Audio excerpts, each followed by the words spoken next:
angels, but didn't love others, I would be only a nosy bum and a plain symbol. If the gift of the prophecy, and I will understand all God's secrets, plans, and possible all knowledge, and if I had such faith that I could move a mountain, but didn't love others, I would be nothing. I gave everything to the poor, and even sacrificed my body. I could boastful about it, but didn't love others, I would gain nothing. To me, that means you can do everything there is in the world, but if you don't do it with your heart, you've done nothing. You've made nobody happy, not even yourself.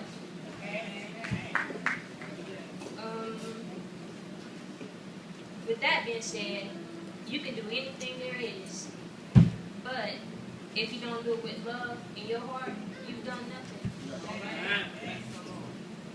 Basically, all you did was put on a show. And the word goes on to say, love is patient and kind. Love is not jealous or boastful or proud or rude. It does not demand its own way. It is not irritable, but keeps no record of being wrong. It does not rejoice in injustice, but rejoices whenever the truth is win out. Love never gives up, never loses faith. It's always faithful and enduring through every circumstance. To me, that means love is tied up with the Lord. I say that because in the Word it says, love never gives up, never loses faith, and always is hopeful, enduring through every circumstances.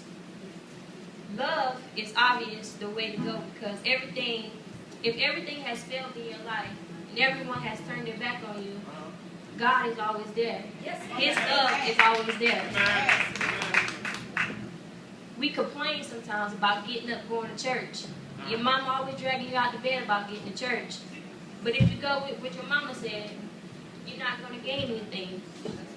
You got to go because you want to go and you want to hear it. And you want the love of God to be there. You got to do it for yourself. And with that being said, they are parents that is going to drag their child to come to church. And that's only because they know what's good for them. The Lord has been good for them, so they want their child to be just as blessed as they were. And the word goes on to say, prophecy and speaking unknown language and special knowledge will become useless, but love lasts forever. Now our knowledge is Christian and incomplete, and even the gift of prophecy reveal only a part of the picture. But the fully understanding comes to primitive things become useless when a child. Prophecy and speaking unknown language and the special knowledge will become unknown, but love will last forever. Now our knowledge is perfect and incomplete, and even the gift of prophecy reveals only a part of the whole picture. But the full understanding comes through perfect things and becomes useless. When God gives blessings to those who can prophesy and speak in tongues, He gives it to those with love. But if we don't use it with love, the same way He gives it, He can take it away. When I was a child, I spoke and thought of reason as a child. But when I grew up, I put all those childish things away. Now I see things imperfectly in a cloudy mirror, but then we will see everything with perfect clarity. All I know now is perfect and complete, but then I will know everything completely, just as God knows me. Now I'm speaking directly to the youth, my peers. If you're going to church, you gotta feel it. Blessings is coming from any way where you look.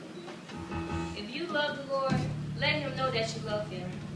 Don't come because you want to know what somebody got on, how somebody wearing, or what the preacher gonna say, or he just making fun of this person and that person. You gotta come to hear the word. The word is something special. And if you go and you don't gain anything, you've done nothing. Where's the love for God? That's just the question you should ask yourself. And I'm going to put it like this. If you go to church and you gain nothing, you don't have any love. If you go to church and you gain something, there's love there.